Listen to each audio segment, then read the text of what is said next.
Imagine करो आप अपनी कंट्री के लिए एक नेशनल रिकॉर्ड तोड़ दो और कुछ ही देर बाद आप अपनी स्पोर्ट इक्विपमेंट को ई रिक्शा पर ले जाते हुए दिखाई दो। जख्म खाते हैं, जान से गुजरते हैं। एग्जैक्टली यही हुआ इंडियन स्पोर्ट कुलदीप कुमार के साथ। और अब इंटरनेट पर एक सवाल घूम रहा है, क्या हम इंडियंस अपने खिलाड़ियों को सिर्फ मेडल्स के टाइम ही याद करते हैं? लाठीचार्ज।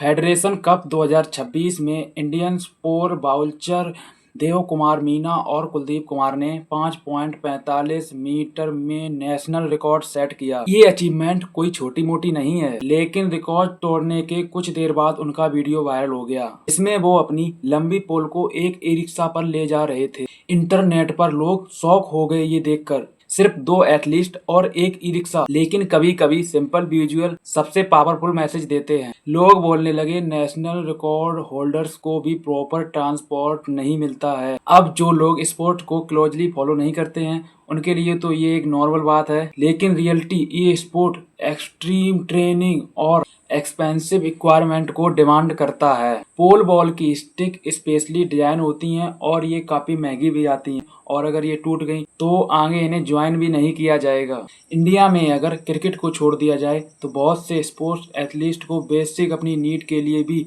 काफी स्ट्रगल करना पड़ता है। इंटरनेट पर लोगों का गुस्सा सिर्फ ई रिक्शा को लेकर नहीं था, वो एक सिंबल बन गया। इंडिया में एथलीट को अक्सर तब नोटिस मिलता है जब मेडल आ गया या ओलंपिक क्वालिफाई हो गया या कोई वायरल हो गया, लेकिन उनके ईयर्स ऑफ स्ट्रगल की कोई वैल्यू नहीं है। इंडिया में क्रिकेट एक $1 बिलियन इंडस्ट्री बन चुका है और अदर स्पोर्ट की तरफ से कोई ध्यान नहीं है।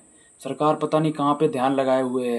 क्रिकेट के खिलाड़ी के लिए लग्जरी बसेस, प्रीमियम होटल्स और भी कई सारी सुविधाएं सब अवेलेबल हैं, और दूसरे स्पोर्ट में एथलीट को खुद मैनेज करना पड़ता है। वैसे तुम्हारे हिसाब से इंडिया का स्पोर्ट्स इंफ्रास्ट्रक्चर इम्प्रूव हो पा रहे हैं या अभी भी बहुत कुछ बदलना बाकी है? कमेंट में जरूर बताएं।